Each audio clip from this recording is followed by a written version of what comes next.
guys, welcome to a new video. So this is the iPhone, the original one, the first phone that started the iPhone revolution. And to my surprise, I actually found it in one of my old boxes. I forgot I even had it. It was just amongst a load of old phones that I had. And yeah, I mean, it's in pretty good condition, a few little scuff marks here and there, but to be honest, all around the phone, there's no damage to the screen. Everything just works really well. I managed to even find the cable with it, so that was a bonus. Charged it up, it all worked, it loaded up. I was dreading the activation process, but then I found this as well. So this is the original SIM card, not for this phone, but the sizing and the correct format for the phone itself.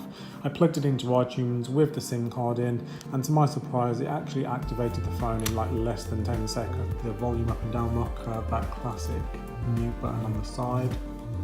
We've got headphone jack, SIM card tray, and power button, back when the power buttons were on top.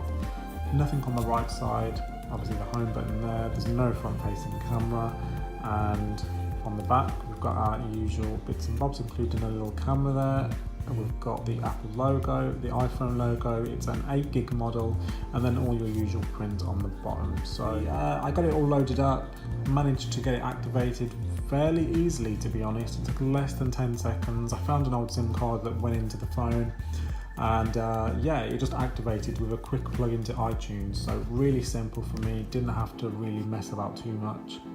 And there you go, it all works. So obviously with this phone you can't actually use most of the functionality like the messaging and the phone features. You can't use those because there's just no way for them to activate or use those services anymore. So we don't have iCloud on here obviously, so we don't have iMessage or nothing like that. So even though we are connected to Wi-Fi, you're pretty much limited to what you can do that's on the phone.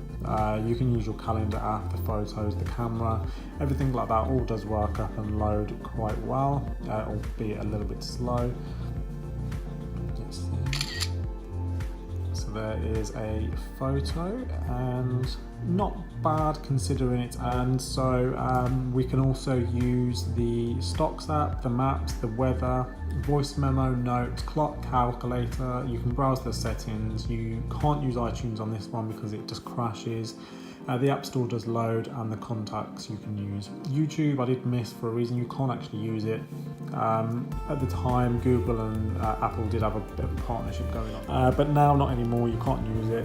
It just will not load anything, it's way outdated. Or you can go onto the App Store, you can browse the apps, but you can't download them just because of two-factor authentication. So that's something that stops you from downloading apps to use. I mean, you may be able to use them, there may be a way to do it, but on my particular device, the way that my iPhone is set up, it's impossible to do. So if you go through to the top 25, it is very slow to load. You can go through to the free apps and we'll see what's on there. So Merge Plane, Would You Rather, WhatsApp Messenger, YouTube, Instagram, Snapchat, all the usual apps that you would get really are still there listed and generated on the App Store. But oh yeah, definitely Fortnite as well is available. Obviously again, can't download it, but it is definitely showing up. Very slow to load as well. It makes me laugh that we, back then we didn't have nothing to compare to. Phones were generally probably this fast. This is how long they took to load. And now phones load so quick, we can do so much on them. I don't think we would put up with a phone that was this slow anymore. So there you go, it does load fairly well. The Safari app you can use, but it doesn't always load videos, and it definitely doesn't generate YouTube videos on websites. That's the only kind of websites that I've used at the moment.